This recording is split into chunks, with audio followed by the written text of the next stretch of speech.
That is now. You are Okay, live. so yes, we are live. We bypassed the music this time, and I wasn't sure, so here we are. And welcome back to the Brand and Business Remix live stream. We missed you last week, but we're glad to be back. Today we will be focusing on the business side of the remix and talking through some of the messiness that is normal but fixable when you're running a business. I'm Amanda from VarkOps, also known as a chaos tamer. I'm the one who's usually behind the scenes, whether it's managing a TV series or documentary, handling logistics for a live rocket launch webcast, or getting into the weeds with a company's operations, putting out fires before anyone knows they've started. I feel like I've seen it all. And the main motivation for starting my company, Aardvark Girl, back in 2015 was to help other business owners find clarity by showing them how to build systems that actually work and save them from future avoidable headaches. Now, partnering with Jesse and Tara at Tansy Aster Creative, the brand and workflow parts of the remix, we're able to help these business owners with even more. I'll let them talk more about that. Tara or Jesse, whoever wants to introduce themselves first. I'll go ahead and start. I'm Jesse. I'm the one she just referred to. I'm with Brand and Business Remix. I'm the audio person. I'm the AI integrations and implementation person, nerd, whatever we want to call me, the robot. There's lots of nicknames, especially coming from Tara, but that's what I do. I help businesses figure out how they can utilize AI and automation to save themselves some time, save themselves some money by reducing some of that boring, monotonous stuff that any trained robot could do. So that's what I do, and we'll pass it over to Tara to learn a little bit more about what she does and see if she has any other names to call me. Tempting. Well, I'm Tara. I'm the brand strategist storyteller here at Brand and Business Remix. They often call me the creative one, and they call themselves the robots, but they're not actually robots. They do have feelings. It's true. I've spent the last 15 plus years helping ambitious underdogs build unforgettable brands, from startups changing lives, actually, nonprofits changing lives, startups can change lives too. And startups who are scaling, corporations. I started my career at Apple and fell in love with what it takes to build a really strong, bold, unforgettable brand. And if I could do one thing when I get up in the morning, it would be to tell stories. And so that's what I do every single day. And I absolutely love helping people bring their brand and dreams to life.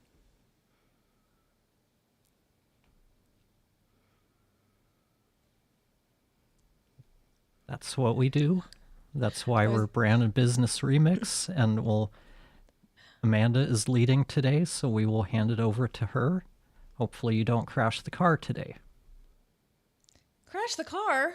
Why would I crash the car? Well, just that awkward silence when she was finished. We're trusting you with the keys to the car today. Well, no, now I'm just going to sit in silence and let everybody feel awkward. Why not? Yeah. I think I was testing to see if you remembered to unmute yourself this time before you spoke, and you did. So there you go.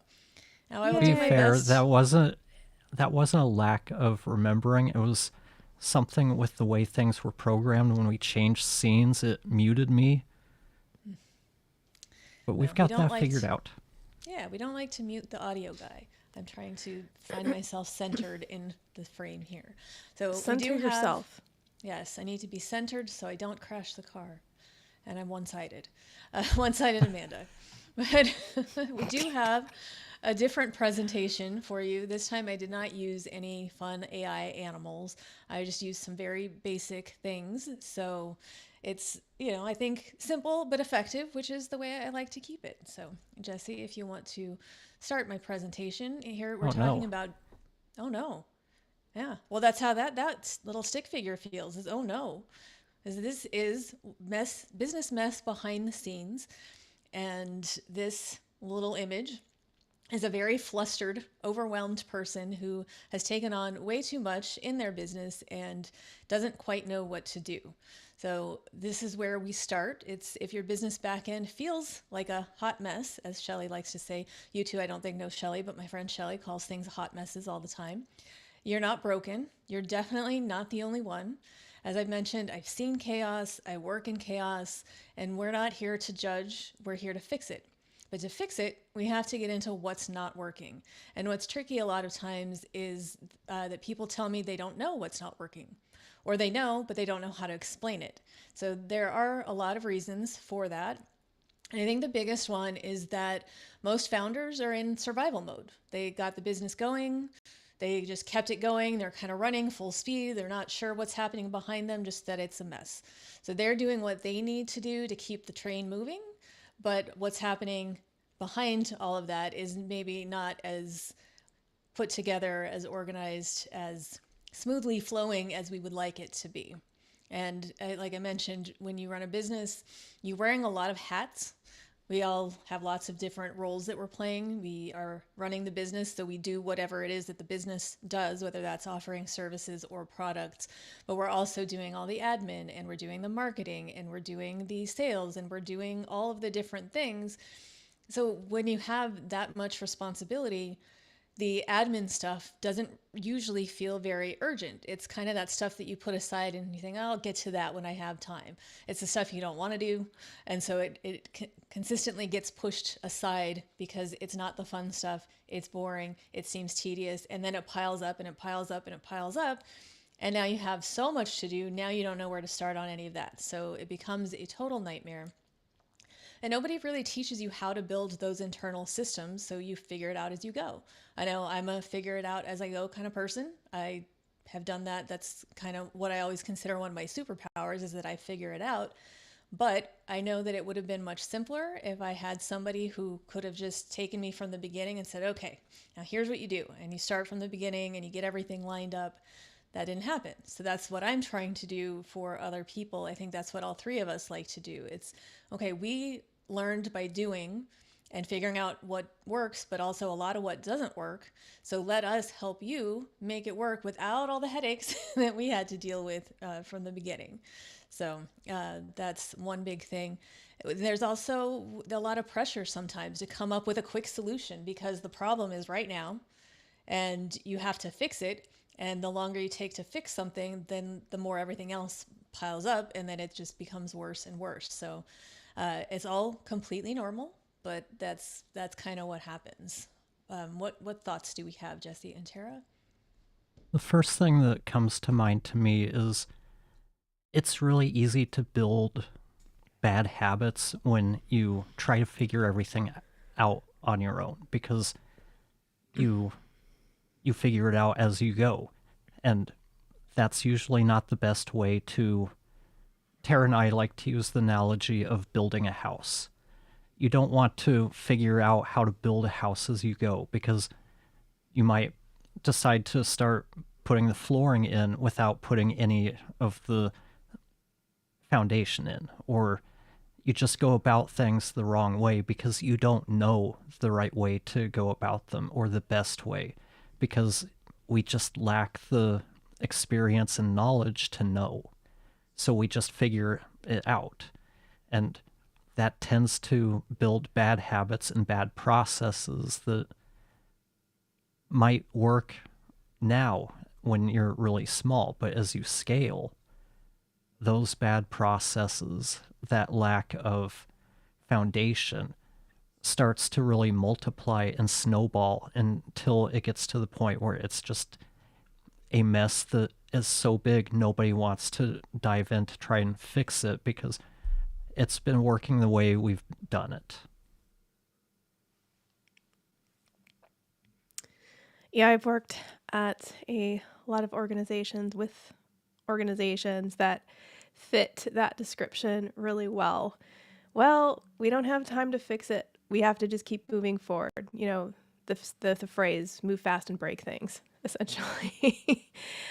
You know, if we don't have time to worry about getting organized when we have deadlines looming and we're working at the 11th hour trying to get all of the graphics ready for this trade show. And I think businesses seriously underestimate the importance of their systems and their operations and how that actually, from a branding perspective, can impact their brand in a negative way.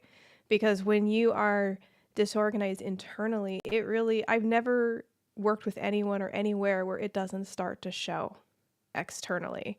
It's not getting back to, customers emailing you, or your employees having a really bad day and they're snippy to a client or a customer because they don't have anything they need resource wise. They don't know who to call. There's communication issues. People really perform best when you have a positive functional culture. You have functional systems around you that makes them feel secure. And they know when something goes wrong, what the process is, what to do, who to talk to. They know when somebody asks them, customer asks them a question, they know the answer. They're not like, well, let me go ask the CEO. Oh, he's out of town. Maybe the CFO knows something. Let me try asking her. No. That's never good from a branding perspective. And it's hard for you to grow and it's hard for you to thrive when you are so scattered. And I see it go hand in hand with having a lack of clear goals, not really having some idea of where you want your business to go, but not really taking the time to define what those metrics look like. What does that look like a year from now? What does that look like 10 years from now? What defines your success as a company? If you don't know that, it's really challenging to scale, at least efficiently.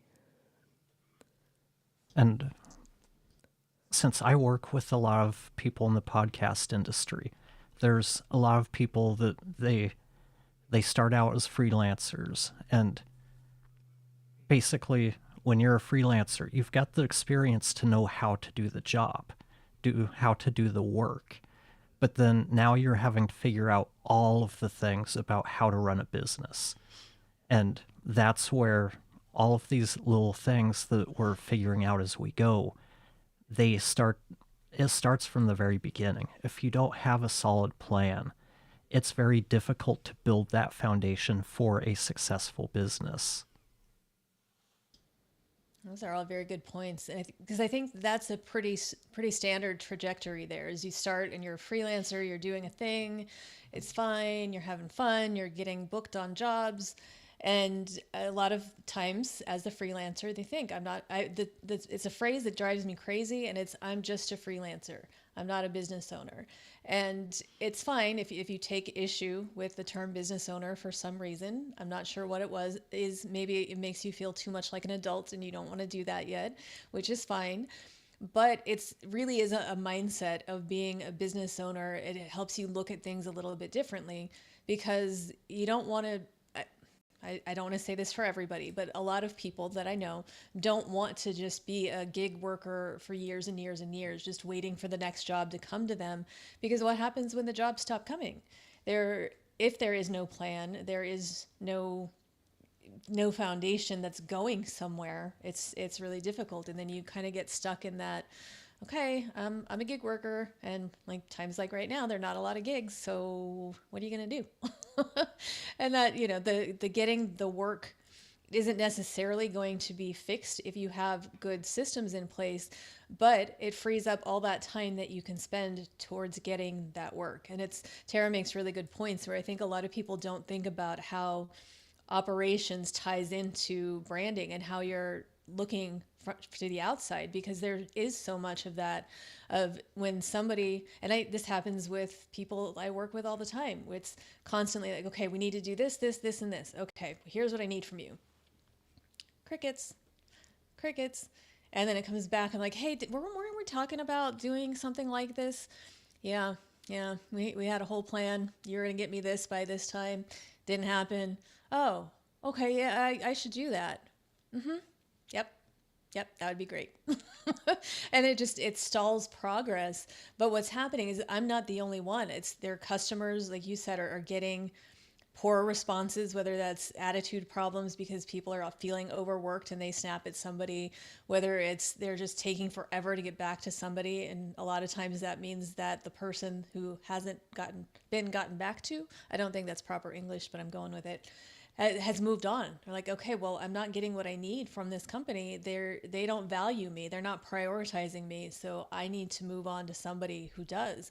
They're not looking at you and saying, oh, well, their systems behind the scenes are a mess. I don't want to work with them anymore. It's just that it translates to their experience with that person or that company. And that's another really bad effect of being disorganized. And one of the things I see that unfortunately happens a lot is, excuse me, I'm phlegm throat this afternoon, is that the finger pointing starts. So an email comes in and they don't get a response, and it becomes, well, that was so-and-so's, job to answer that email. Well, no, it wasn't. That was your job.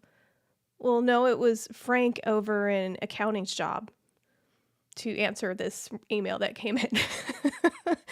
And people just bounce it around, and I see so much infighting and not enough focus on, well, how do we solve the problem of when people are emailing us or trying to contact us because they want to work with us and they're not getting a timely response? How do we solve that problem? Let's come up with a system so this doesn't keep happening. Yeah, those people want to give you money. They're like, hey, I want to give you this money. And you're just like, yeah, it wasn't that important. I'm going to pass it along over to Frank. But that's the thing with that culture of copying 8,000 different people on an email. It's great. There are times when I love to be copied on things that is just for visibility so I can stay on top of what's happening. And I know that it's not my responsibility to do certain things, but then I can see the conversations. And if there is something that affects me, then I can jump in. But that goes back to that clear, defined roles and communication with people. So, okay, if there are 6 people on an email chain, well, who is tackling the to-do items, the action items? If people don't know that, and everyone on the chain is assuming that somebody else is handling it, that means that nobody is handling it. And then you're going to get that email back from the client or prospective client and saying, hey, just checking in. I haven't heard back from anybody.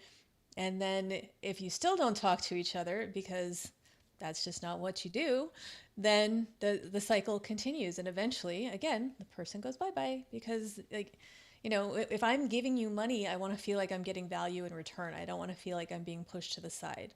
And one of my main, I don't know what it is, rules in how I operate, I'm not sure, but I don't ever want somebody waiting on me. If I have to wait on somebody else, fine. I'm a patient person, but I don't ever want to be the person that's holding things up.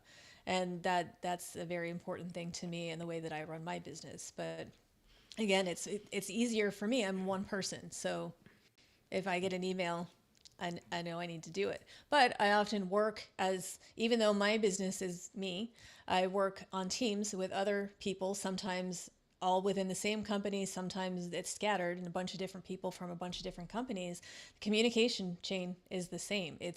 But really having that discussion at the beginning of a project, of a job, of whatever it is, to clearly identify, okay, here's what we're going to do. This is what you're doing. This is what I'm doing. And have a system. No, people don't love the word system, but they serve a purpose. I'll move on to the excuses. So the people that want help and they aren't quite ready or that's what they say. So we'll move on to our next slide, the excuses. And these are things that I hear from business owners all the time. I'm too disorganized to get organized. I'm embarrassed to show you how bad it is. I don't have time to ask for help. And that all makes sense to some degree because they feel valid to you. Okay. But the too disorganized to get organized thing, it always reminds me of when somebody cleans their house before the house cleaner comes. You're paying the person to clean your house So why are you cleaning it before you pay them to clean it for you? I've never really, and it's that pride. It's the embarrassment. I don't That want is it. somebody to see how messy my house is. So I'm going to do a little quick clean. So when they get here, they're not going to judge me for how messy I am. When you know that that person, that's their job, and you know that they've seen way worse than your house, but it ties in. It's the embarrassment. Tara, you have some thoughts there. Oh, I was just saying you complete that person you're talking about that cleans up before the house cleaner gets there is me. I do that for that very reason because it's like I know they're coming. I don't. Granted, I've never really been in a position to hire a house cleaner. I think there was like one period in my life, but it was that thing. It's like, well, I feel a little embarrassed. This is a little messier than I'd like it to be, so I'll just do a little bit so it's not totally gross for them. Yeah, I want to be more helpful to them, make it easier. I think a lot of people are like that, and because you take a lot of pride. I think a lot of people either take or want to take a lot of pride in where they live, and it's the same with your business. I mean, that to me, my business is a big, huge, important part of my life. So I want to give it its best, its best. I want people to see the the good in it, but it's also that I think was what happens. We're like, okay, we're gonna have the forward facing idea that everything is perfect and shiny and everything works, but behind the scenes, I always go back to the duck analogy. It's like it's nice and calm, floating across the water with its little baby ducklings, but underneath, you just see the feet going all crazy as they try to move themselves forward, and it's the duck feet that is what happens behind the scenes in most businesses. And that it's what happens. It's like, I talk to people like, I want you to help me. I'm like, all right, let's get started. Oh, well, I need to get organized first. But that's what I do. I'm gonna help you with that. Yeah, but I don't, I wouldn't know where to start. I need to get things figured out. I need to, I'm going to take what I have and I'm going to get it in a better system for you, and then we can talk. And it's like, but you're not going to do that, because that's what the problem is you don't have time to do that. And so it's a delay. And I get that. It's like you want to get things in order, so you bring somebody in and then you're efficient. But sometimes you just have to just say, what? Fine. Come on in. Check out the mess, wear your gloves and your mask, and don't breathe anything. But and I'm saying that metaphorically, of course, because, messy systems don't necessarily have an odor to them. They might. I don't know. I don't have one of those systems. But it's the embarrassment is there, the not wanting somebody to see how bad it is. I think gets in the way a lot of the times, because you don't want, it's like social media. Most people like a nice curated image of what their lives are like. So they're posting the photos of when things are fun, or this is this cool thing that I did, or look at me, I'm so happy, and here are my friends, and here's the fancy milkshake that I got, and all of those things. But we're not posting photos of, when you're ready to tear your hair out because all of your clients want everything from you at once, or because you haven't slept because this one problem that's going on is just keeping your brain active at night the whole time. There are a lot of things that you don't necessarily want to show, and that's why you want to find somebody who you can trust to let in, to be a little vulnerable with your business, but to know that in our case, we're not going to shame you for it. That's not what any of it is. You don't have to be embarrassed. And what I tell people all the time is, I promise you, you are not the worst that I've seen. And then of course we have well, I don't have time to ask for help, because that's what happens is we have so many things that we need to do, and we get focused on those things, and we don't make the time to put that effort into bringing in somebody to help. What I hear in this is there's probably a lot of, and now I'm going to draw a blank. I just had the word. A lot of imposter syndrome. A lot of people not feeling confident in their ability to be a business owner, or sometimes even a freelancer. There's definitely a lot of imposter syndrome, but these also sound like self-limiting beliefs as well as just regular excuses. I'm not sure why so many people can't prioritize getting their business, making running their business the priority. They'd rather do all of the services or the production that goes into the business itself, but nobody seems to want to spend any time running or developing the business itself.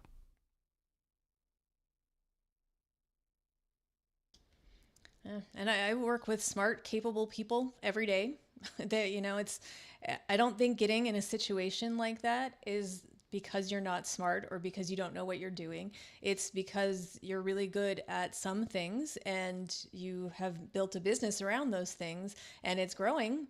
And now there are other things that maybe you haven't had to do a lot of and you weren't quite sure of getting into it, what would need to be done to avoid such issues. So it's again, I think that shame comes in because we're all really proud of what we do, and we don't want anybody to think that we don't know what we're doing. And a lot of people, and especially small business owners, lots in creative fields and other places, there's a lot of imposter syndrome that happens, and you already feel like maybe you don't belong, and you're not. I'm just a freelancer. I'm not a business owner. I don't know how to run a business. I just know how to do what I do. And, I don't always buy it. I think you do know what you need to do. And it's just a matter of reframing the way you're thinking about it and realizing that, needing some help in certain areas doesn't make you any less than in any way. It's like me and branding. I don't know what I'm doing. That's why I have Tara. Tara makes it easy. You would laugh. I actually was on a client meeting today via Zoom, and in Zoom is there. I log in through Facebook, so it automatically pulls my profile photo. I'm not sure how, but like I had issues logging in with my email for a long time, so I had to switch over to Facebook. And one other person had a photo on their Zoom account. Everybody else just had their names. And my client was like, "Oh, Amanda, she's like so on top of all this social media stuff. Like, you should train us all on social media." I'm like, "Are you kidding me? I am the least social of social media people out there. I'm not the one to teach that." But I mean, if that's the impression that having a photo on my Zoom profile makes me good at social media, I'll take it. But there are a lot of things that I am not good at. And I think it's great when I can hire somebody who is good at them to make it look like I know what I'm doing. And I think that's one of the things we talked about with the leadership stream a few weeks ago about how good leaders, they know they can't do everything themselves. They want to hire the team or the people to help them in the areas they don't enjoy doing or don't have skills in. Most people aren't going to want to be their own accountant because they don't have that skill set. That applies across the board, but it seems like it's easier to justify hiring an accountant versus hiring someone to help organize the business.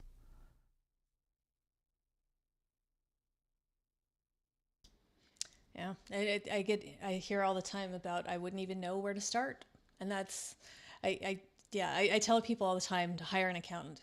Like, if you run a business, have an accountant. Even if you're capable of doing your own taxes, have an accountant. And most people are, like you said, are fine doing that because to them that makes sense. But when you say, okay, well now get a professional to help you with your systems, like, I don't want to do that. And They're not money makers. they're In their not money mind, makers. my guess is working on organizing our systems. That's not going to make me money. Bring me the money. Show me the money. Is that the phrase? Yeah. Show me the money. Do you think yeah. that's part of it? And yet, you could probably explain to them that they would make way more money if they spent a little time on their ops and getting their systems organized and setting that strong foundation? Yeah, because it's the amount of time that's wasted looking for information when it's not organized. Like a very simple example that just happened today is I had asked a question to a potential client, and they had this realization of like, oh, right, so we have 200 of these videos that aren't categorized, that aren't in any way cataloged, so they just have titles. But for somebody who wasn't involved in them, they wouldn't know what it is. Like, yeah, there's about 200. Like, yeah, I guess we probably need to get somebody to do a spreadsheet. Yeah, to go through all of this stuff. Like, yeah. Wouldn't that spreadsheet have been easier to do on your first video when you just had to put one one set of stuff in there versus going back? Because that's what happens a lot. It's now we're going back a year, 5 years, 10 years, and trying to pull all of this information into a system that works now because it takes time to do, but once it's done, it's going to save you time infinitely into the future because now you've got a system in place and you're not, and it's like sometimes as simple as a labeling system for your digital files. You know, it's when people have, oh yeah, no, I've got these photos. It's IMG.4698. Okay, well, do you know what 4698 is? In my case, it's probably cat. It's pretty good chance that it's cat or it's some kind of nature photo.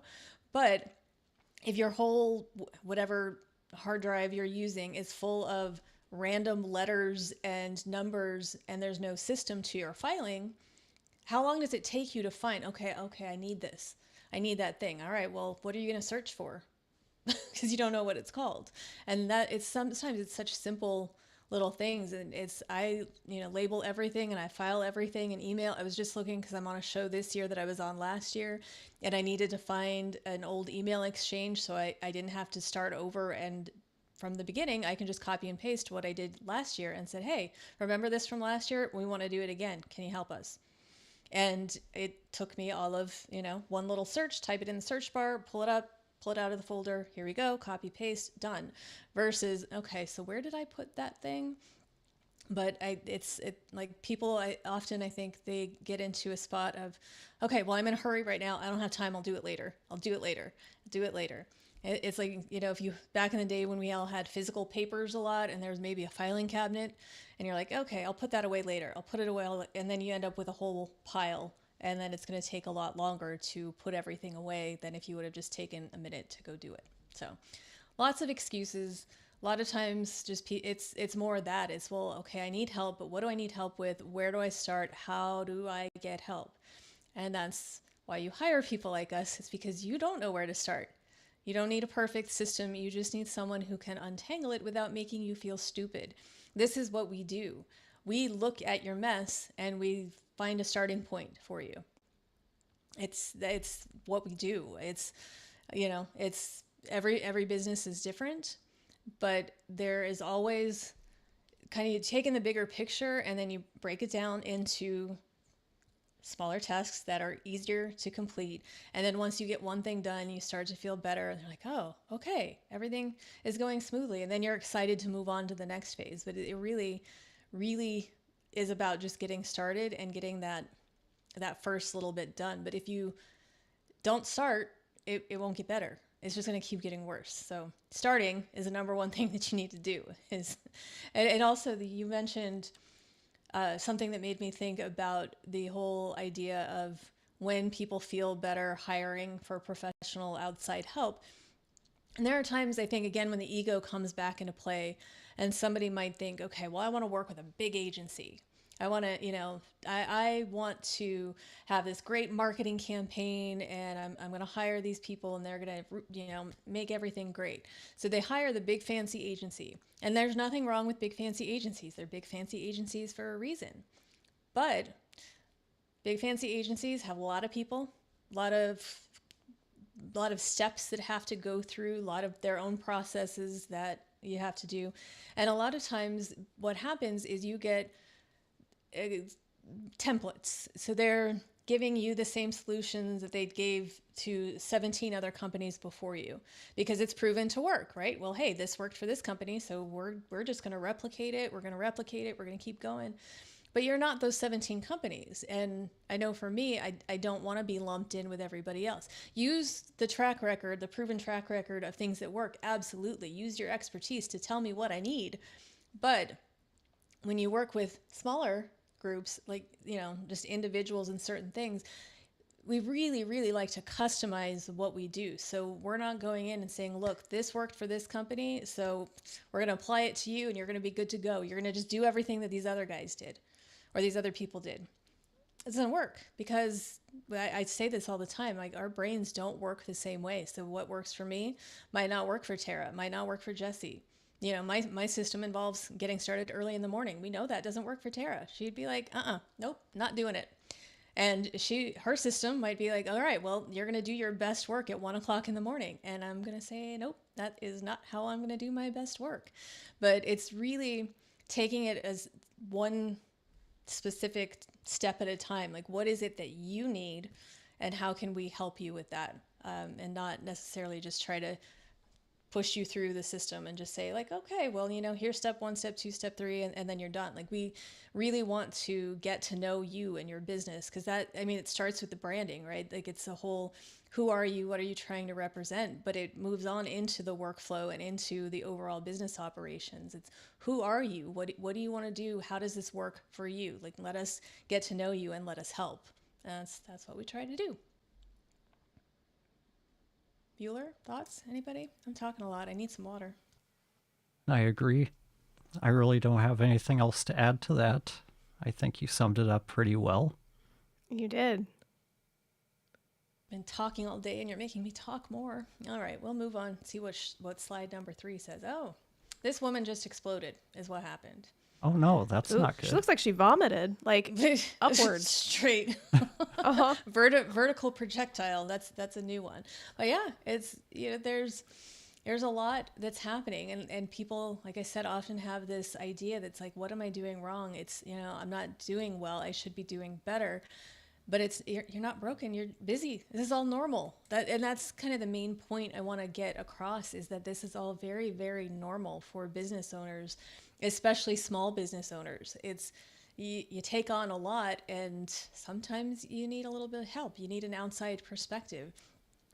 I mentioned all the hats, and you're juggling everything. So you've got your client work, your finances, your marketing, your admin, and of course, with all of that, things get messy, especially if you dare try to have a personal life on top of all of that.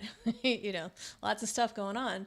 It doesn't make you bad at business, but it makes you human. We all go through this, even people like me. I have plenty of moments where it's like, okay, you know what, I could use some help right now. Being a one-person business owner can be very isolating. It'd be great to have some outside perspective, but look at me. I get Jesse and I get Tara. I get outside perspective, and it makes things much, much better. Most small business owners are just trying to keep the wheels on, and that's you're doing what you can as you can, and that's kind of what happens. I think we kind of mentioned this before, I think in the previous one, but we prioritize client work. Client work comes first because they're paying you. And you want to take their money and you want to give them a good service so they keep coming back to you to give you more money. And that means you're putting all of your time onto this client work, and you're not paying attention to the systems, because I keep saying it, because systems sound boring and you'd rather be doing anything else. And people tend to not put any thought into these kinds of things until they become overwhelming. It's okay, there's this little thing, it's fine, I'll figure it out. Okay, there's a little thing here. Okay, it's fine, I'm gonna figure it out. There's another little thing, it's fine, I'll figure it out. It just gets worse and worse and worse, because every little thing piles on, and then that's when it comes to that word, that overwhelm, which is what I hear a lot of times. It's like, yeah, I love what I do, but this whole running a business thing is just so overwhelming, and they're not sure where they went wrong, what they need to do. It's just kind of, okay, I'm feeling stuck right now. And then they just kind of sit, okay, I'm stuck. Don't know what to do to move forward. Don't want to go backwards, but I'm out of duct tape. I've already used it all. What am I going to do? So it's finding those quick fixes just to keep up with what you're doing. And those quick fixes and those Band-Aids, it's, like you've got a leak under the sink and you're going to throw some plumber's tape on it and it's going to stop it for a minute.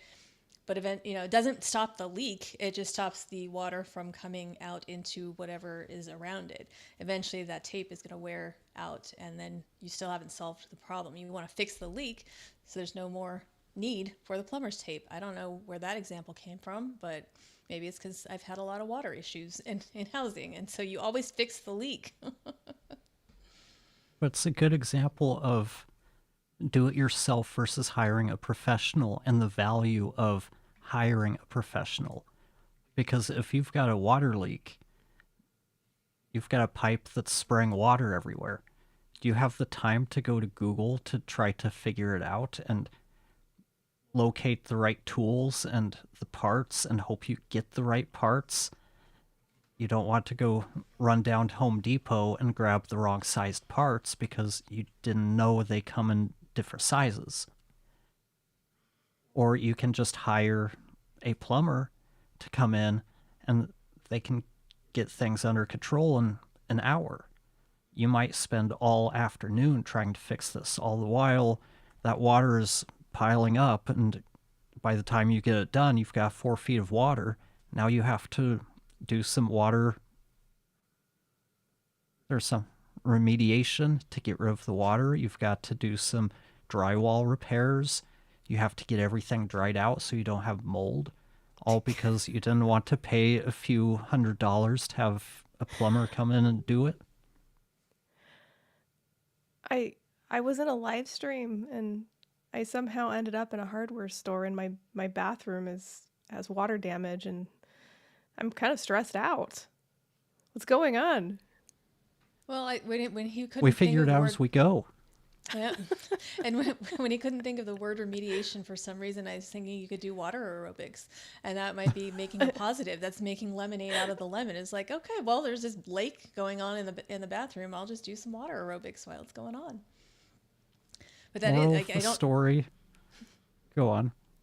I was just gonna say that the time that I don't think if you DIY, you can only go to Home Depot one time. You're always going to take multiple trips. Like the time that I thought it would be a good idea to change my own garbage disposal. I'm like, okay, I'm going to watch this YouTube video. Seems easy enough. And it was, except as soon as I got it on, I learned that they don't come with the plug. So I had to go back to Home Depot to get the cord, the plug, whatever it's called. And then I had to take it off and then put this cord in and then redo it. So I do know that I can change a garbage disposal, but next time I'm probably not going to do it. I'll pay somebody to do it right the first time. And that's the moral of the story. We have to really understand the value of our time and our money and when it's best to use our time to solve a problem versus using our money to solve a problem. All right. So what exactly is chaos? Let's go to our next slide. This is chaos. From the UK. And you thought you were stressed out before. I know. Oh. Now you've got money. Ooh. Well, it would be great if the money bags were flying at us, except I think the illustration here is that the money bags are flying right past us. They're not even coming to us. Not even the money bags, but the little bills there too. And apparently gift, somebody tried to give you a gift and you just threw it away. I'm not sure. I just thought this image kind of represented chaos in the work thing. It was the closest I could find that fit in the whole theme of the rest of it. So here we are.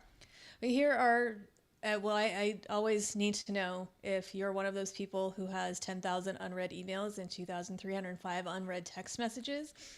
I don't know how you do it. I think I mentioned it. I probably will mention a lot because those little red circles, they drive me crazy. That's why I keep notifications turned off, but I seem to be the minority there. I've seen clients who have those overpowering inboxes who are the inboxes are full of important information that's being overlooked. And billing systems that are spread across 3 different tools, project management, if there even is project management, you got people talking through email and Slack and text, and you got Post-it notes, and it goes back to that communication thing. But I always wonder for the people who keep thousands of unread emails or text messages, how do you function with that? Like how... To me, I mentioned it last time, I treat my inbox as my to-do list. So if it's in my inbox, it means that I haven't done it yet. There's something that needs to be done because once it's done, it gets filed away into that folder where I can look for it a year later if I need to. But when you have all the unread things, like how, especially when there are thousands of them, are either of you those people? Am I judging you? Are you? I have been known to not delete emails. Ever. But do you file them away or you just leave them all in the inbox? Because I don't permanently delete anything. I don't permanently, because I find so often that I end up needing stuff even like 2 years later. It comes in handy. Sometimes you don't hear from a client for like 2 years, and you have to refresh yourself. Okay, what did we do together again? Where did we leave things off? Because if it's been years, it can be a little bit fuzzy. Oh yeah, that's right, I remember that. And I think just sometimes to cover your own ass, so to speak, like it's just good to have that documentation, and for so many reasons. But I like your idea of like archiving it or having a special folder for it just to keep your inbox neater. For me, anything that's unread isn't important, so that gets deleted or whatever. I don't have like, if I have lots of unread emails, it's a bunch of spam or stuff I don't open. And it's more, okay, I have to find some time to go through and delete all this junk, but that time isn't now. I have other things to do, and then so it piles up. But how do you know it's not important if you haven't read it? Because it's obvious. Like usually it's like some mailing list thing or a store sale or something along those lines. Like, and like Google, for example, is getting better at highlighting like the important email. This is actually from a real person. You might want to pay attention to this one. And like if we have someone fill out our form online that's interested in our service, it's very clear that this is someone looking for a service. Sometimes they email us, but again, like the subject line usually gives away like, okay, this is important. We should definitely open this and pay attention to this. 50% off at such and such. Yeah, I keep scrolling. That makes And sense. I'm someone who I don't delete emails that aren't important. I'll delete spam advertisements, stuff like that when I think about it, but I just get so much mail that it's difficult to keep up on it because working throughout the day, my personal email is filling up with a bunch of stuff because I've had that email address for 20 years or whatever.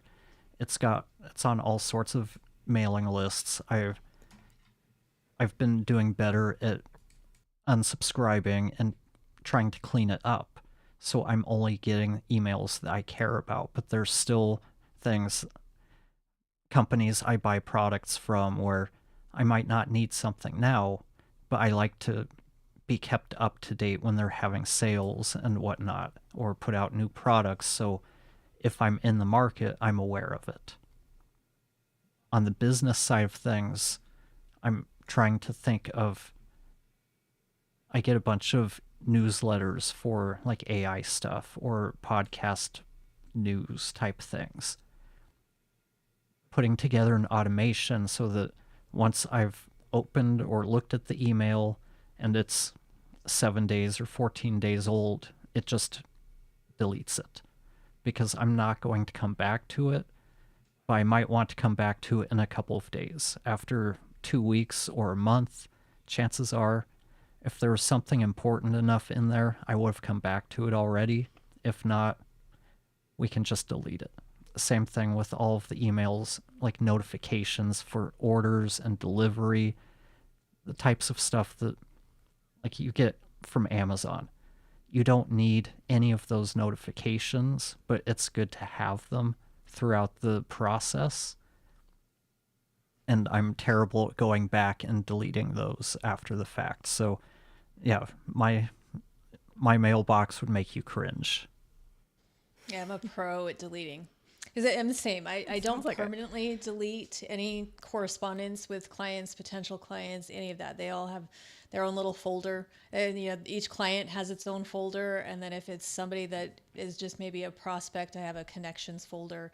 Everything gets put away, and even the newsletters. If I get one that I know that I want to read, I'll just put that in a to read folder, so it goes away, but it doesn't clutter up the inbox just because and I'm the same, like with the notifications for shipment and all that. I keep it in the inbox until it's been received, and then once it's received, I delete. I'm a big deleter. Did I ever tell you about the time that I deleted every email from every client I ever had? That was fun. But yeah, so I have usually anywhere from, I don't know, 10 to 15 email addresses, because a lot of my clients like to give me emails with their domain. So when I'm communicating with people on their behalf, it's cohesive, and I don't mind because it really helps me separate focus. So if I'm looking at one inbox, I know I'm working on that client stuff, and then I just move from. I also have individual tab groups for each of them. So I've got I'm looking at like 8 or 9 different groups down there, and that's just the way that I work.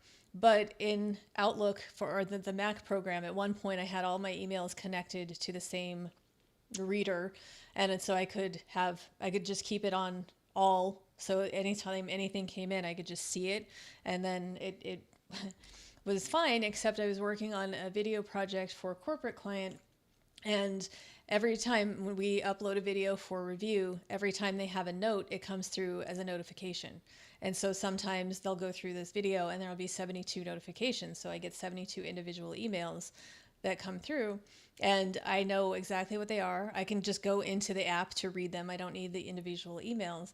But I was multitasking, as I do, and I didn't realize that I had the all folders selected. So I went to select all just to delete that group of notifications, and I deleted everything from every inbox that I had. So if I didn't have my system, it would have been very difficult to figure out what I just lost. But it was pretty easy to go through my deleted and figure out, there's some things that I had probably been saving, like videos that somebody sent me a link to for 3 years ago. And it's like, you know what? If I didn't watch it in 3 years, I'm probably never going to prioritize going back and watching it. But there was a momentary panic as I watched every email just disappear. Yeah, it was fun. So, these things happen and you learn from them. Don't select a whole group of emails if you have the all folders open.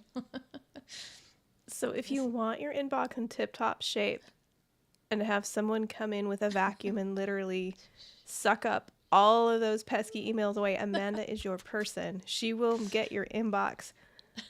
She will make it a thing of beauty.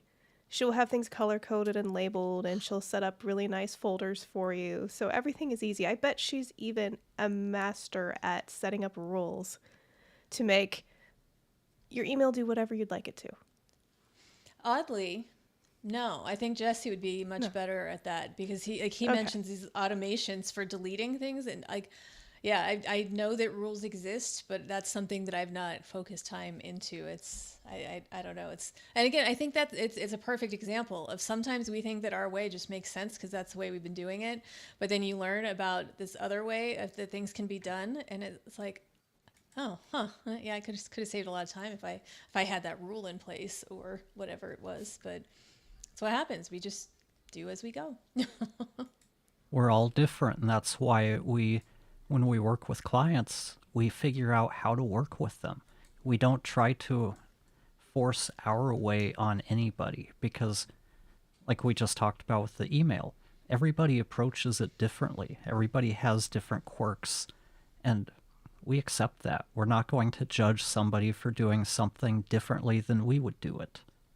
That's part of life, and we try to find the ways we can work with you to improve your way of life. I have lots of quirks. I like my quirks. They work for me.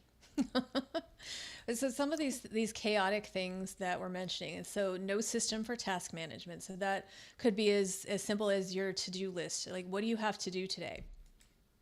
Yeah, some people are like, I just get to the office and then I just have a bunch of things to do. Okay, well, how do you prioritize it? I just do one thing and then something else comes in and I do that. So it's okay. So you're focused on one thing, but then somebody needs something else. So you shift focus from this to that, and then you get back to the other thing, and then you have to remember what you were doing and get back in that brain space. And then again, that could be a perfect way for you to function. There's some people who say that they function well in mess. They like clutter, and they don't do well in clean, organized spaces. So if that's you, I might not be the best one for you. But I don't like clutter piles. Don't like them physically. I don't like them digitally. No clutter piles for me. Nope. But I generally think that there should be some kind of system so you know what all needs to be done and by when. Like, giving things deadlines, even if you make up the deadlines for yourself, I think that can go a long way. There are other examples here of invoices spread across 3 different platforms. I've worked with a lot of companies that do some lovely copying, pasting, lots of spreadsheets. Sometimes they're shared between multiple users. So somebody messes something up one place and then it messes up in multiple places because it's just not a streamlined system, which again is easy when you get started in your first jobs. And you're like, I'm not going to pay for bookkeeping software. I'm just going to use my Excel spreadsheets. And we know that I love a good spreadsheet, especially a color-coded one, but not a good long-term solution because, as much as spreadsheets can do, they're lacking a lot of function. So using multiple platforms to do one thing, especially if they don't sync to each other, like it's one thing if you're using project management software and you're doing your proposals and all of that, and then it syncs to your accounting software. That makes perfect sense. There can be issues, of course, but it's when you have just 2 or 3 completely separate apps where you have to copy and paste things from one to the other. You're probably doing a lot of extra work that isn't benefiting you. Communication, always a big topic. We've already talked about that too. But you've got some clients that talk via email, and some we'll actually use the example of what's one client, but they're sending you emails, they're sending you Slack messages and texts all about the same thing. So, okay, if you're like me, I will copy and paste from one platform to another, and I compile everything in my little notes that I can reference, and I follow up with email because, like Tara said, paper trails, documentation, always important. But it's really frustrating sometimes when, okay, I know we talked about this, but where did we talk about it? Because I want to go back and see exactly what they said. Well, did they text me? Did they Slack message me? Did they email it? Like, where is it? You can, spend so much time for searching for that thing, and that can cause a lot of communication breakdowns. Well, so-and-so has their Slack turned off at 4 p.m. Okay, well, this person is sending their text. Like, don't text me at 9 o'clock at night because that's when you happen to be awake. That's when you send me an email. Then I'll read it when I start work the next day. It's really, though, you have to, with your team and with your clients, you have to set those boundaries so they know up front, hey, these are my working hours. This is when I'm doing things. If you are up at 3 a.m. and that's when you're coming up with all your ideas, absolutely fine to email me at 3 a.m. I'm not going to read it until I get in. Also, I don't have email notifications go to my phone because, like I said, if I see a notification, then I have to get rid of the red circle. And so then I would just be reading emails all night and throughout the weekends, and that I don't think is good for my own work-life balance. So no notifications for me. But it's that too many platforms just makes for a lot of breakdown potential. It's my favorite is everyone's working, but no one knows what's happening. That's when especially you have these teams of people and everybody's buzzing around and they're doing things and everybody's so busy. And I'm like, oh, I'm so busy. Can you help me with this? And I'm right on top of that, Rose, and I'm going to get there. And everybody's doing stuff, but what's actually getting done? And then you talk to somebody like, where are you at with this? I don't know. I'm working on this thing for this person and we're doing this. Okay, well, is anybody doing that? I don't know. Gotta go. And it's just chaos. That to me is what chaos is. That's why I don't enjoy the office environment. Or the dude who sits next to you who inevitably opens up the chip bag. Rattle, rattle, rattle, crunch, crunch, crunch. And then you hear like the toilet flushing and the people right outside just laughing and talking really loudly, and you're on a deadline. Yeah, those things that adds to the chaos for sure. Or is that just me? Do I just notice that stuff? Not you. When I used to work in an office, it's a big reason why I can't do it anymore, because it would often be that when my coworkers had downtime is when I was at my busiest, but they would come in and they'd plop down on the couch in my office and they'd want to talk and they'd have whole conversations. Like, there are plenty of other places they could sit and talk, but they wanted to be in my office. And one of them used to microwave fish for lunch. And so then I physically had to leave because nobody should be forced to smell anybody's food. And that I include my own. I eat a lot of broccoli and vegetables that are delicious, but they don't smell the best when heated in a company microwave and going through the vents. But the fish was a step too far. Oh, yeah. I can't. Yeah. I can handle a lot of things. I cannot handle microwave fish smell. Quote of the day. But for a lot of us who are sensitive to noise, it's just a huge thing, and people don't realize how much. So it's weird. I can't handle noise, but I can't work in silence either. So I always have to have music on, and it's not overly quiet or loud. I've got my what I consider my reasonable volume. But if it's too quiet, I don't work well. I feel like it's too loud when it's too quiet. That makes no sense, but that yeah. But it's just more that you see people scurrying around, and I think in a job, everybody wants to look busy all the time, so they're always doing something. But when it comes down to it, and that was a big reason why I left the corporate world, or wanted to started kind of making the steps to leave the corporate world, was realizing how much of my time every day was wasted when I could have, if I was at home. And I started doing this was 2015, this was long before work from home was a normal thing. I would work from home. Like I got it set up so that I could access my work computer remotely from home. And once I did that, all that work, all that 40 plus hours a week of work was done in just a few hours, because I didn't have all the disruptions and all of that. And it was very eye-opening, and thought, you know what? Nope. We don't need this. They don't need me full time. This makes no sense. I've already fixed the chaos. I've made it manageable. And that's part of what this is. You make the investment in the beginning. It's going to cost you money. It's going to take some time. But once you have good systems in place, you can save a lot of money. You have a really good person in your staff already who's overworked, you can reallocate their time. You're going to free up a bunch of their time, either make them calm, or let them work on things that they want to. You're getting rid of a lot of that just nonsense time fillers that are not rewarding to anybody.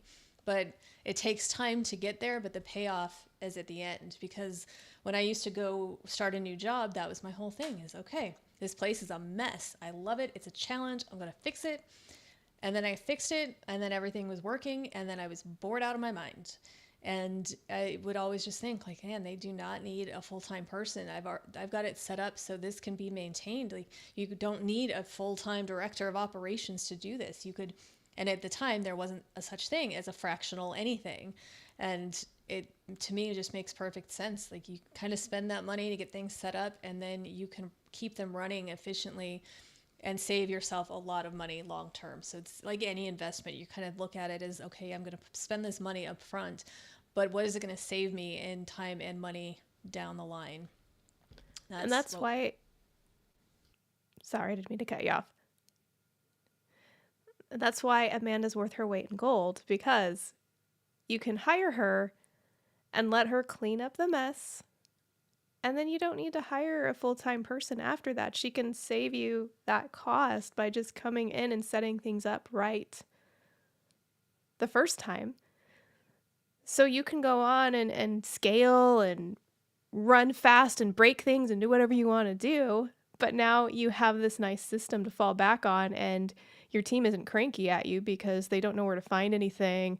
They don't know where any of, like, for instance, pretty much every company I have ever started at did not have an organized brand system. They did not have any of their assets organized. So more often than not, my job would be to come in and create a file management system for the marketing department, for the creative department. And I would talk to the creatives, and I'd say, okay, where does this live? Where does that live? All right, let's put everything here. Let's get a brand management system if the budget is there. Those are really nice. But when you're talking about like hundreds or even thousands of photographs and video files, and none of them are organized, and they would usually have them on like SharePoint, OneDrive, which was like, if you've ever had to use that for video or creative work, it's a nightmare to try and navigate it and find things. So that's a whole other thing. Like, working with someone to help you find the right data asset management system for you is key, because there are some that are built for example, creative teams, where you can not only type in, like, you can tag pictures that you have with, whatever the subject of the picture is and when it was taken, but you can actually have it alert you when its license expires. So, for example, when I worked at a large nonprofit in Colorado, we would take pictures of the people that we served, which was the what we called the IDD community, but individuals with disabilities. Some of them would go out and let us take images of them that we would put on the website or we would put on marketing materials. But like the state had a law that you could only use those pictures for 2 years. And so we had this library of like hundreds of pictures and nobody knew when they were taken. So that is why having a system in place is so, so important, because you can't, if you can only use it for 2 years, even if the person says it's okay, you need to know that. And then, so I'm a big proponent of hiring somebody like Amanda to come in and help you figure out how to get all of these things in order, because they really do waste a lot of time and they cost you a lot of money when they're disorganized and your filing system's a mess. It's tracking things like that, and those are perfect examples. If you're doing anything that involves licensing, like what is your process for tracking that? I work with a lot of voice actors, and when they do jobs that, voice actors, well, they'll say in the commercial world, they're based on 13-week ad cycles. So they get brought in to do a voiceover. They're allowed, they're basically licensing their voice for that 13 weeks or up to a year, however long they do it. But there are so many other people in play, because it could be like the end client and an advertising agency and a production company, and the voice actors kind of at the bottom of that whole rank there. So they've done their job. They were hired by a production company. Production company finishes. They send off all the files. Now the ad agency owns them, and they decide that they want to run it for another cycle. They might not always think to contact the production company to say like, oh, remember that voice actor and remember the music? We need to relicense that for another cycle, because it's just not top of mind for them. So it becomes on the voice actor or on the production company to keep track of that. Like, okay, especially if it's a local commercial, okay, that you licensed it for that period of time, but it would happen quite often that somebody would hear their own voice like, hey, that expired. And so they would just reach out and like, oh, we missed that one. And then they get an invoice for the next cycle. But if they didn't have a system to track their own renewals, that, it just wouldn't happen. They'd have to think like, oh, well, I wonder, maybe it's been long enough. Maybe it's still fine. But it's even little things like paying your bills, and whether you're a business owner or just your personal bills. Like sometimes people they're not comfortable with auto pay, which, I get it. I don't know that I would do well without auto pay, but I take that back. I would be fine, because what I do anytime I subscribe to something, today there's a new software and there's a free trial, I subscribe and I immediately in my phone for, say it's a 30-day free trial, on day 29 I put multiple alerts in my calendar to remind me to cancel it, because that's how we get stuck all the time. It's like you sign up for that thing and then you forget to cancel, and then you've got, okay, well, I'll just use it for a month then, and then I'll cancel, and then it passes. Or you forget, like, okay, I need to pay that bill, and then you get pulled in 18 different directions, and by the time you finally remember it, maybe in your head you already paid it because you thought about it, and maybe you logged into the site, but then you got pulled away and you didn't finish it, and then now you've got late fees and you've got interest because you didn't have that system. And it happens to me all the time where I think I texted somebody because it was in my head to text them, and I had the answer in my head that I was going to text, but it turns out I never actually sent it. And I'll realize that later. I'm like, I didn't text that? Well, I thought it. It just didn't happen, because sometimes we get stuck in our head and we think we did something that we didn't. But just little things.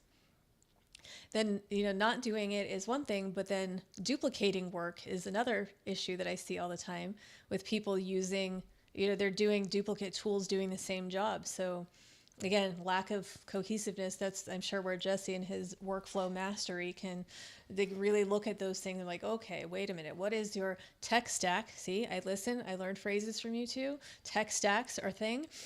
What is your tech stack? And, figure out, okay, well, this thing is actually doing the same thing as here. So now you've got information in multiple places.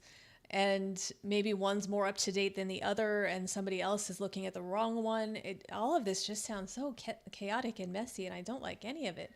And when all that happens, all your important stuff, it can fall through the cracks. And that's, again, where it can reflect poorly. Maybe you missed something that was important to a client, or, they have a job coming up and they've asked you to amend the quote because they wanted to add additional services, and you didn't get around to it. And then they're not feeling confident, and they might pull the job altogether and like, look, we don't have any confidence that you're going to pull this off because you can't answer a simple email. And that it's just bad stuff.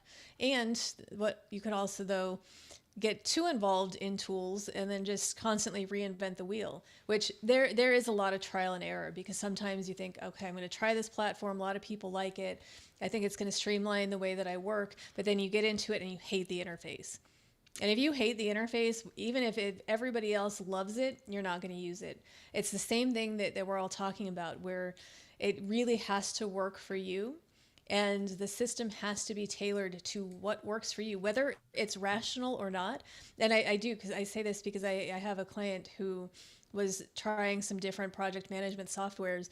And one, there were a few people on the team who loved it, but one of them didn't like the colors, and the colors weren't customizable. And they said, no, we're not going to use it because it's going to make this person angry every day to look at that color, which I get. We can be triggered by colors and things sometimes. So it's, just something works for somebody or even a lot of people. If it doesn't work for you, it's okay. And you can own that. It's really just figuring out what is going to work for you. But at some point too, I also think that if you've gone through 17 different project management softwares and you're being nitpicky at this point, and there's like one little thing that maybe you don't like, at some point you kind of just need to pick a system and go with it, because every time you try to implement a new one, now you're starting over and you're getting further and further and further behind. So, yeah. I'm sure, Jesse, you've seen a lot of that kind of thing. Yeah, a lot of, and we've talked about this, you and me, that a lot of what you do and what I do, there's a lot of overlap because of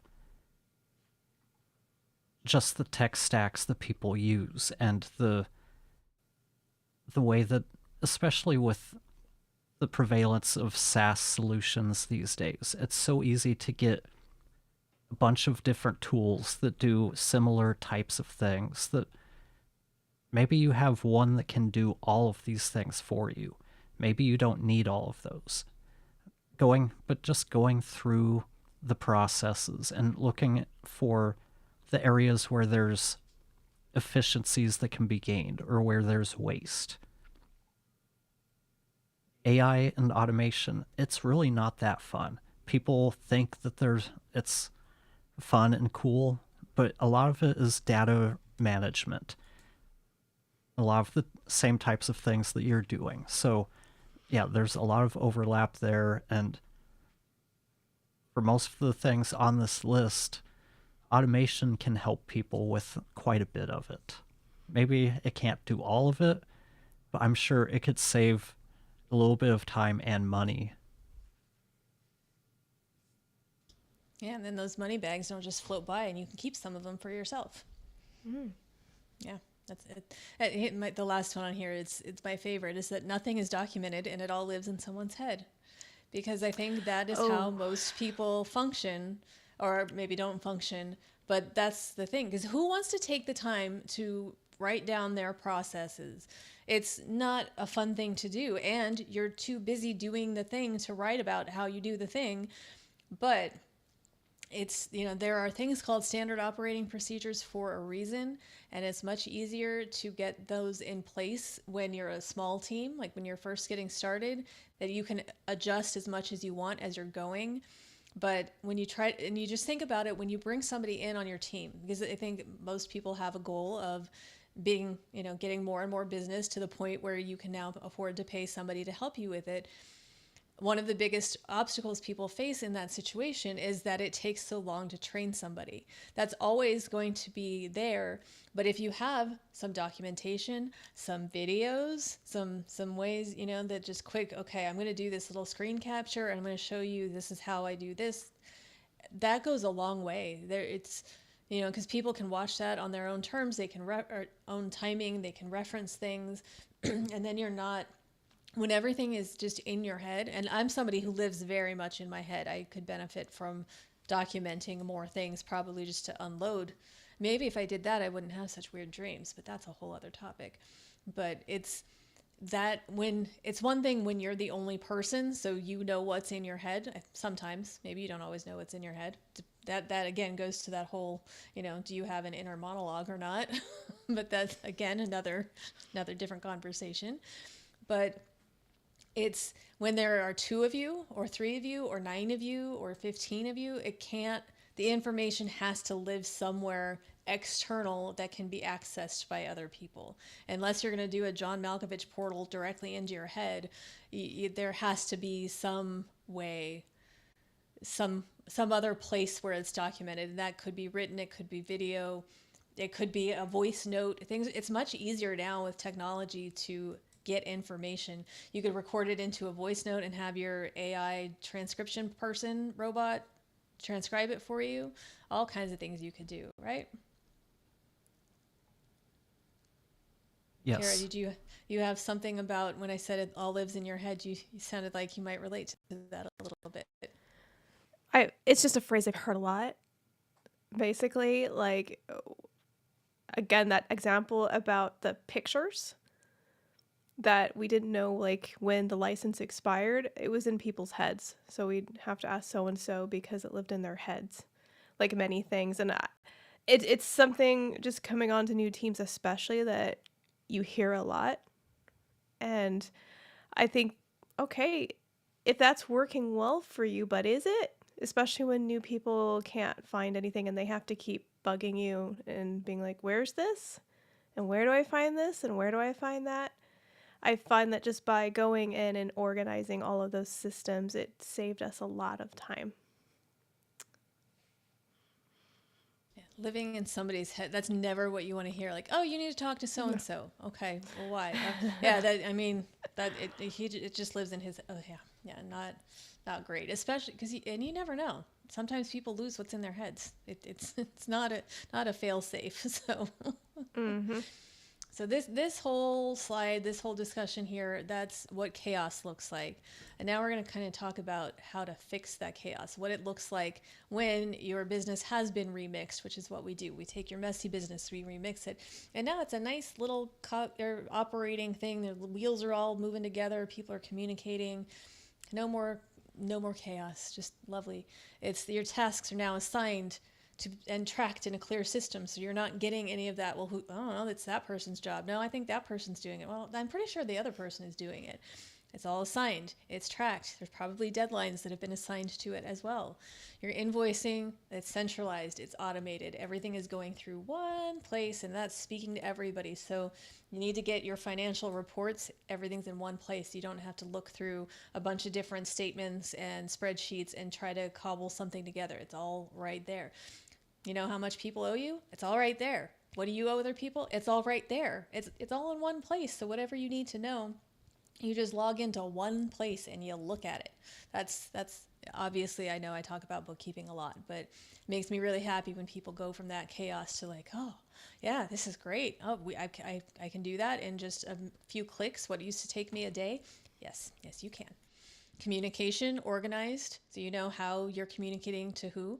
And I always ask people, and everybody's different about this, but when I start working with somebody new, I ask them for their preferred communication style. And I do my best to accommodate that. And I hate it when it's phone, but some people have phone.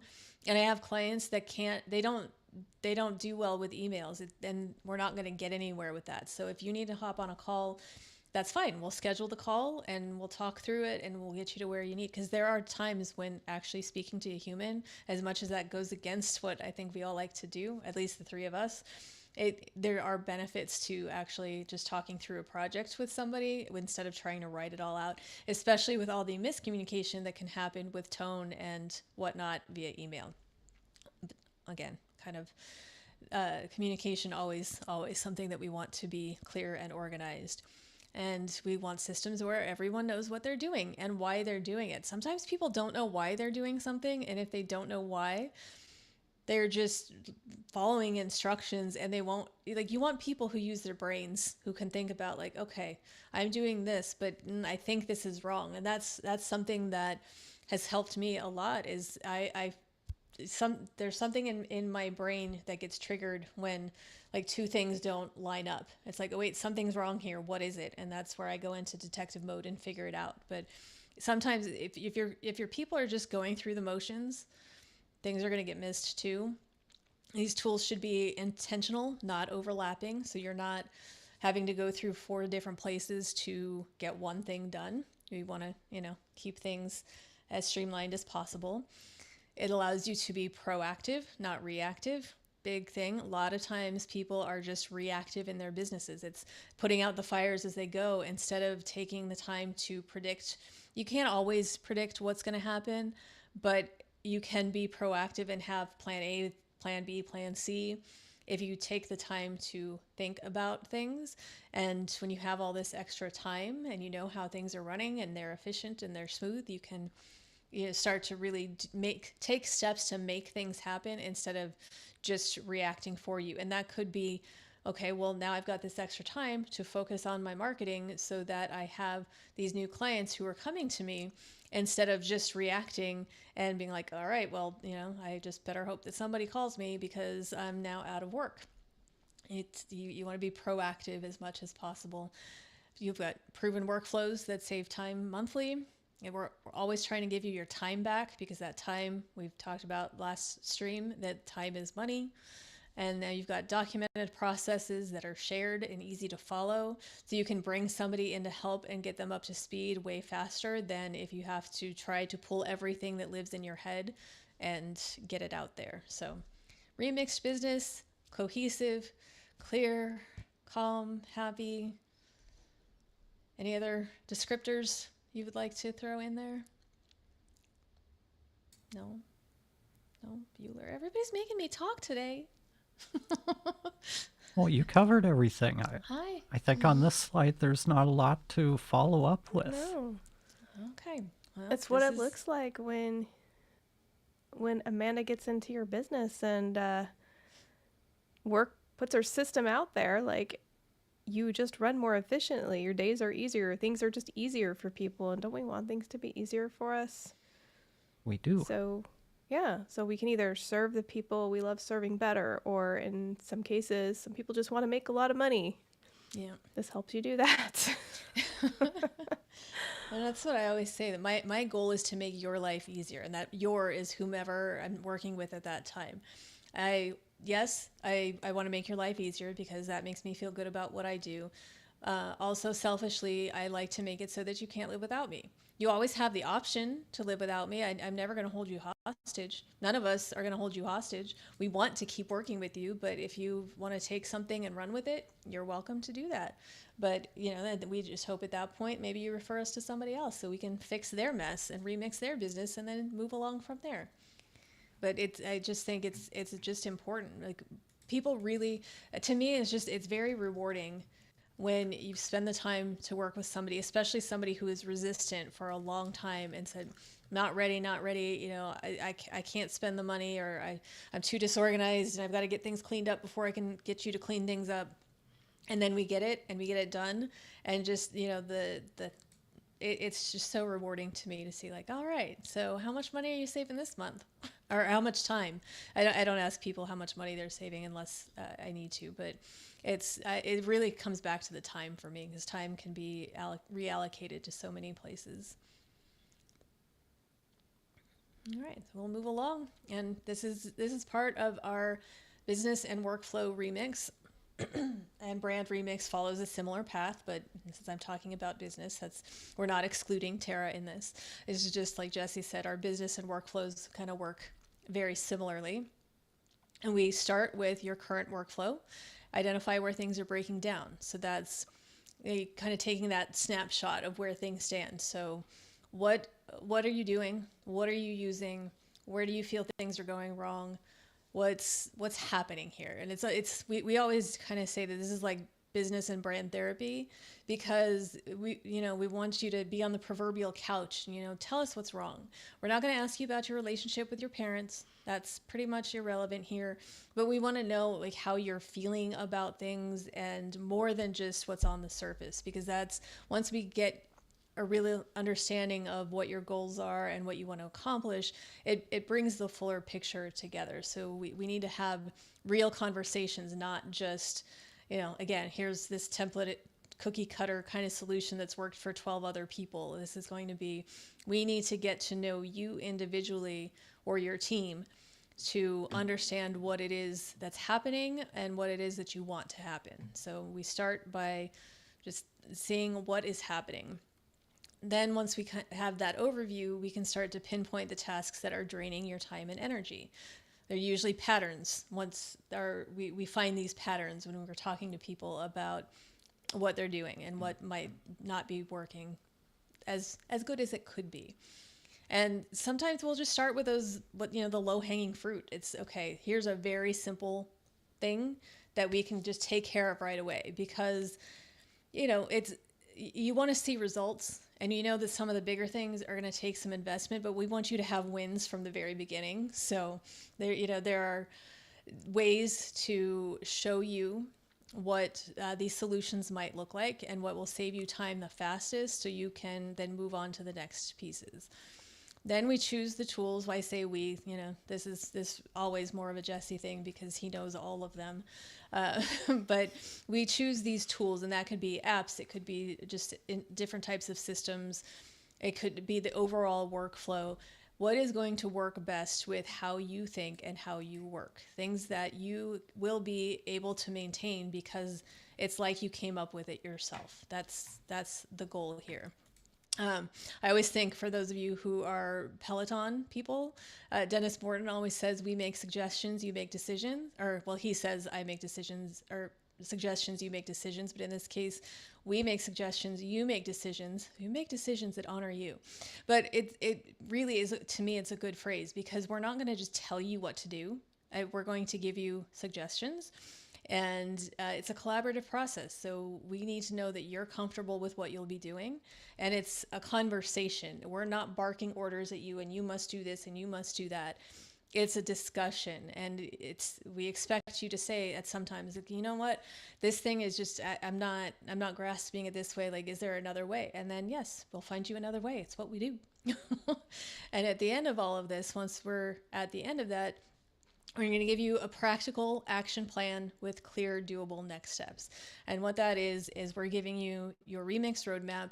It is going to say, okay, we've gone through all of this. Here's what we suggest you do. And everything is going to be something that you can do on your own if you want to. You can do it with us if you want to. You can give it to us entirely and be like, all right, like, this sounds great. I don't want to implement this. I want you to do it. Just take it and do it.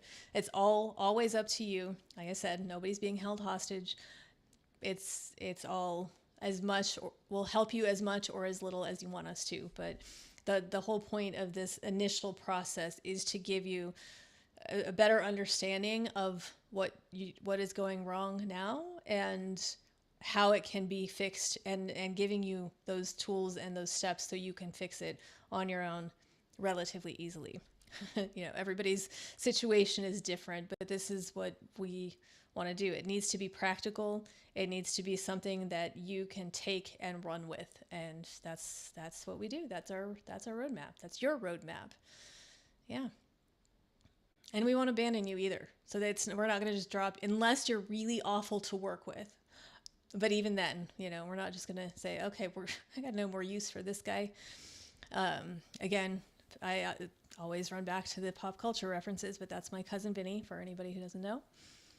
But yeah, because it does happen sometimes, a lot of times actually, at the time when we're done and we're at the roadmap phase, clients are like, all right, you know what, you just do it. I see it now.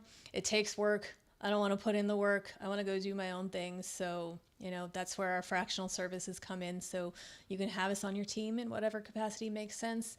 Even if it just means you want to run some questions by us every now and then, and do a little session here and there to make sure that you're comfortable with what you're doing. Jesse, Tara, let me drink some water, please. It's a thing of beauty. Okay, you go hydrate yourself, and yeah, basically that's how we work. At least me and Amanda on the business side of things and the AI stuff. We're going to, at least for me, I'm looking for that low hanging fruit to give you some of those the quickest wins, get you some of that time or money or both back. And that's why we need to go through this entire process of looking at how you're doing things. Chances are we're going to have to pull some stuff out of your head to really be able to help, because I know we've been through that process trying to figure out email campaigns or how we want our project management system to work or anything like that. You have to take the time to map it out, figure out how you want it to work, or we're just going to continue down the same road you've been on.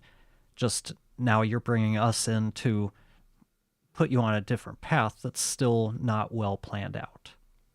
So there's a lot of planning that goes into that. That's why we give you that roadmap when we're done. Doesn't matter who implements it, it's going to give you a clear path on what your next steps are and how to get to where you want to be. And Tara has her own roadmap, which is, in my opinion, probably a lot more fun because you get to, kind of tell stories and have fun things. But again, we have to get the system set up so you can have more fun. That's, Yeah. you don't have to do it in that order necessarily, But even if you're working with Tara, you're still stuck with me because a lot of my stuff overlaps with her. So I'm still going to be there talking about the boring things, about, okay, what's your process for creating content? What is this? Tara's the fun one of the group. She gets to talk about the things people are more interested in, that there's just more excitement about. It can definitely be fun, and people often tell me it feels like they just had a brand therapy session. They even get to go back to childhood. Amanda had one with me, she can tell you. But it is and can be a lot of fun. We often have a lot of laughs, but we also buckle down sometimes and we talk about clarifying those business goals, because part of building a strong brand is understanding where you're at now and where you want to go and defining what that looks like very clearly. So when you work with all three of us, there is going to be a lot of defining and clarifying and writing things down so we can make sure that we set everything up for you in a way that it works beautifully together. Because the brand piece of it is intended to work really well with the automations and the workflow, and it's intended to work really well with systems and operations. So when you work with Jesse and Amanda and you have those strong ops and systems foundations and you have those automations set up to be more efficient, that in turn strengthens your brand, because now your team isn't so stressed out. Now you're able to pay more attention to your customers and give them that care that they need, and work with them to find out how you can better serve their needs, because you suddenly have a lot more time in the day. And you have more time to put out really engaging content that's different and interesting and not just following trends.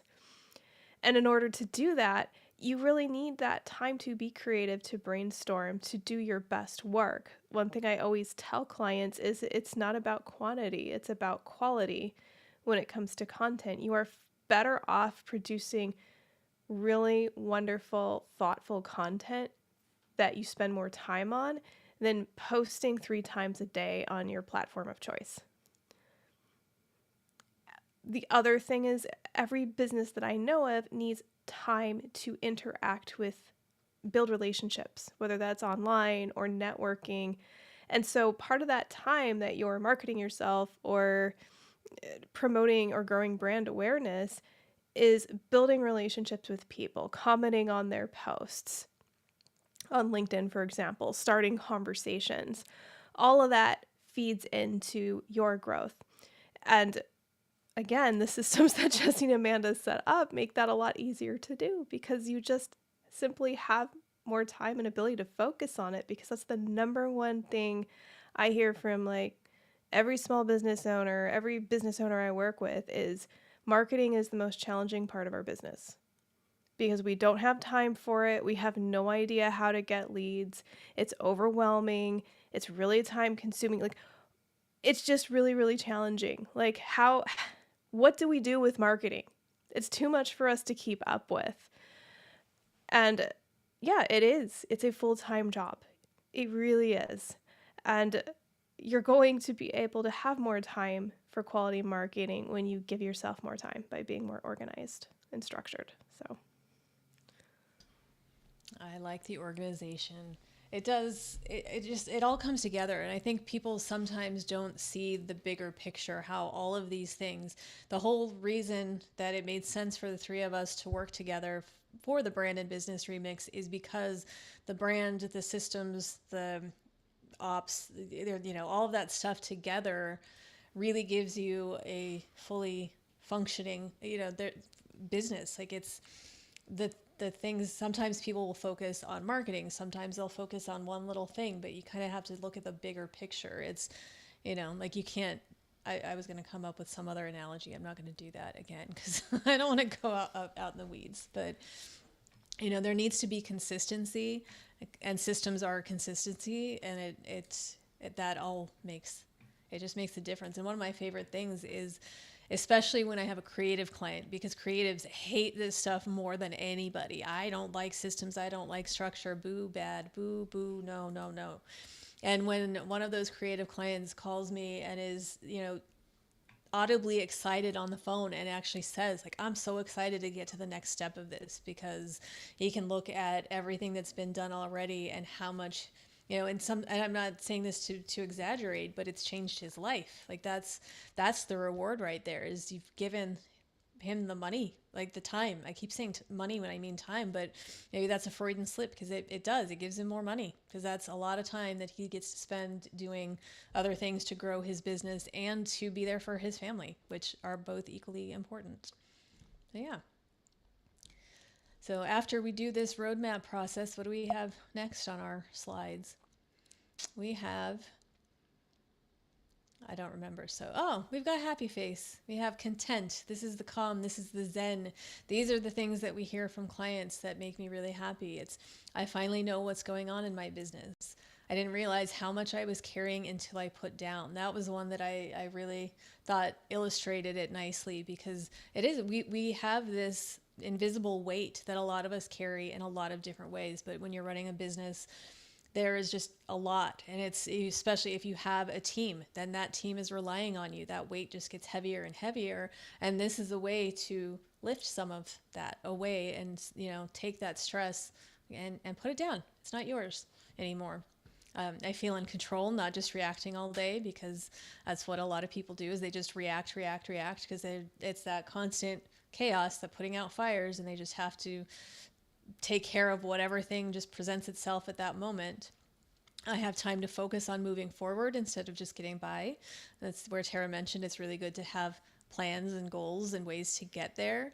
It's nice to have that time to focus on those things and not just, status quo. Like, I just have to get through today. Like, I can't talk to you about what I'm going to do 5 years from now. Like, I need to get through the end of the week somehow. After your business is remixed, hopefully you're not in that same place. And of course, why didn't I do this sooner? And that is what happens a lot too. It's I put it off and I put it off and I put it off. And then, now we finally got there, and I could have saved so much time if I would have done this sooner.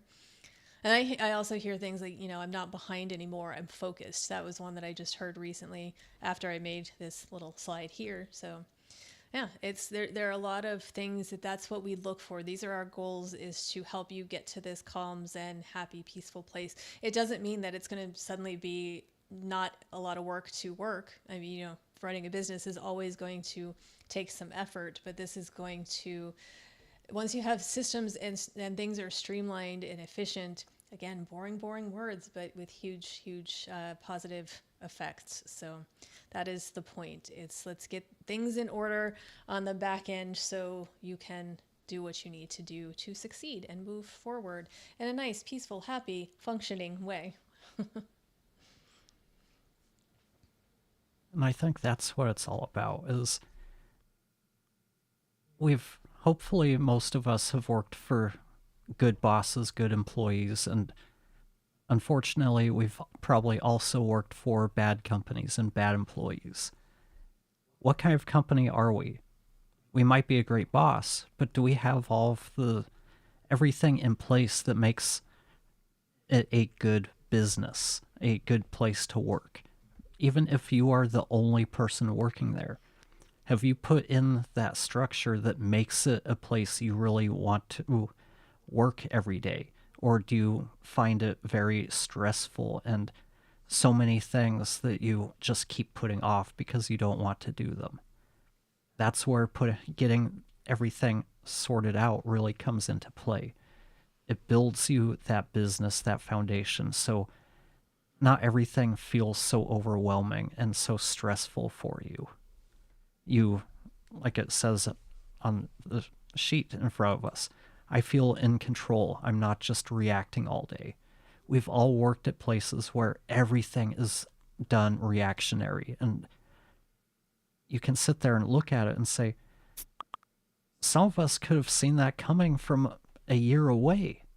We've been trying to tell you, but you're so focused on fixing the fire, putting out the fires that we have right now, that you're not even looking at the fires that are going to pop up in 6 months because you just don't have the bandwidth to be proactive.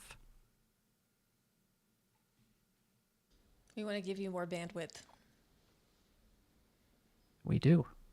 Who doesn't want more bandwidth? Maybe that could be the slogan. I'm kidding, of course, but yeah. Yeah. But seriously, find me somebody who doesn't want more bandwidth. I don't think I've found that person. No, I don't know anybody who's ever said, I just have too much somebody who's not retired. I've never heard. Yeah.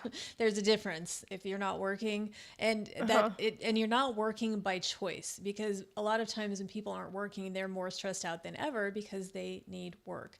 But if you are lucky enough to be retired and not worried about it, you might have too much time. But still, do you really?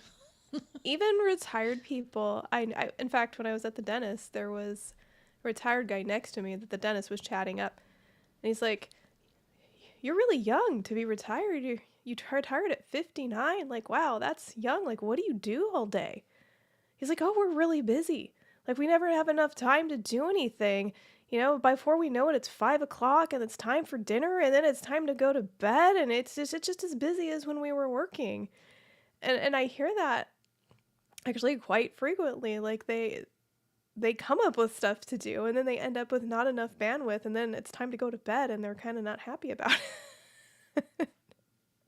Yeah, so we all need more bandwidth is Apparently. what happens.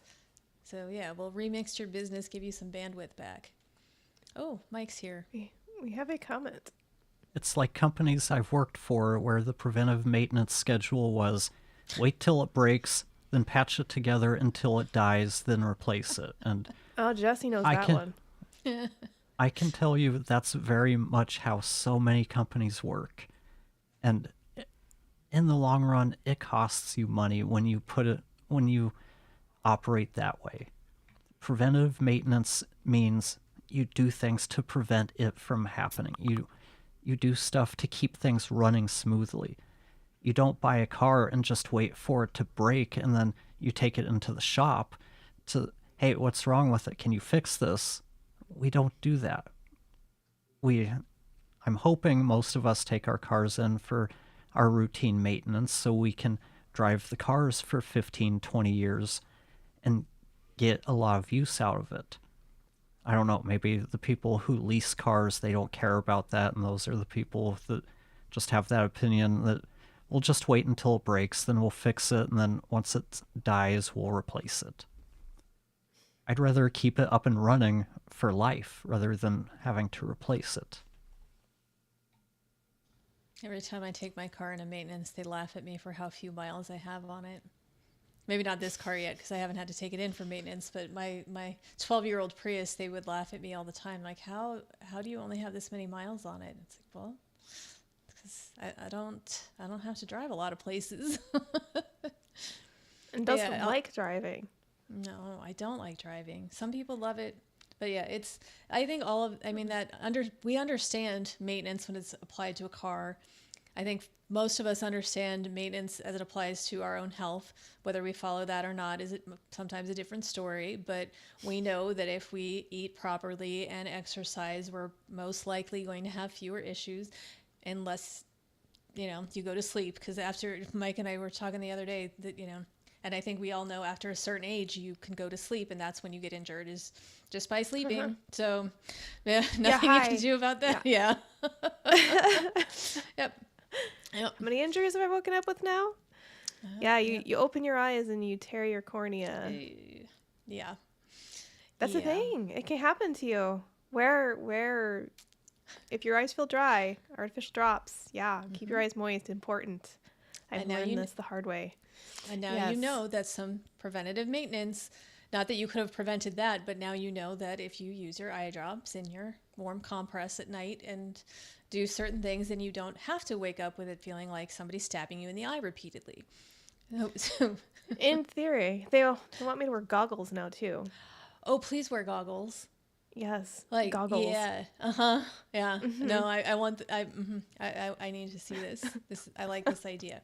Not related to business at all, but I want to see Tara next week with goggles. It's probably not going to happen, but I would like it. But yeah, we think about all these other areas of our life, how maintenance makes sense, but so few apply it to business because it's just not how it normally goes. That's why we call it a remix. Like it's not, people understand what a remix is in terms of music, where they take a song and they kind of, they mix it up, and now they've got a new mix of it. And that's what we're doing. We're taking your existing business, we're just mixing it up a little and making it good. We're not going to make it techno unless what you want is techno, but it's, making it just a new, different version, one that runs better. So that's where we're at. I love it. Yeah. So for next week, because we're an impromptu bunch, I thought that we could do an AMA now that we've all introduced ourselves and we've all talked about our little piece of brand and business remix and what we do for folks, that we could just have an open session where people can ask us whatever questions they want within reason. Preferably it's about AI integration, how you can utilize AI in your business, how you can better organize your systems, or any branding and marketing questions that you have, and we will sit here and answer them. I like answering questions. I'm better at that than making slides. You're better at slides than I am. Tara wouldn't even let me use the ones I tried. Oh, well. What do you mean you used them? Come on now. But yeah, I think, I don't know if I have another slide. Again, that's how long it's been. But, the main thing here, and the kitties. I liked these kitties. They're high-fiving each other, and it made me happy. But it's just, you're not... You're not too messy. You just haven't had the right help yet. And it's just remembering that you don't need to be ready or have it all together before reaching out. You just need to be real about where you're at and know that we're here to help. And you just need to take the first step and show up. And you do that by reaching out. And you won't get pressure from us. Just encouragement, but there's never pressure. That's not the way we work. We don't like to be pressured. We don't like to give pressure. So, we just want to help you. If you're ready to be helped and you want us to do that, we're ready for you when you are. That is my favorite slide. I love that. Those kittens are so cute. They made me happy. Yeah. They're fun. They're happy. They've got a remixed business and, they're happy now. They're calm. They have time to just run around and chase things and, all good there. Yeah. We're playing fetch. Who doesn't want to play fetch? Mm-hmm. Yep. Is there I anybody think this else? is a good place to wrap things up. We'll see you next week where you can ask us anything, and we'll see you then. Oh, but real quick, send us questions. Tell us in advance, because I know sometimes people are watching the live streams and they don't say hi and they don't comment and they don't ask questions, and then I get the text later with all of those things. So just send us those. Just let us, ask us what you want to ask us. So even you don't have to do it live, you can just tell us in advance and we'll have some questions ready to answer too. So Exactly. And we'll post about it too to remind everyone, hey, we're having an AMA, and ask us any questions you want. You can leave a comment, you can DM us, whatever's easiest for you. all right. And our one person that we can always rely on is going to be on vacation. So we need some of the rest of you to step up and not put all this burden onto Mike to be the only question asker. And But I hope feel you- free to send your questions ahead of time, Mike, too. So you can, if you can't watch us, you can watch us later and see us answer your questions.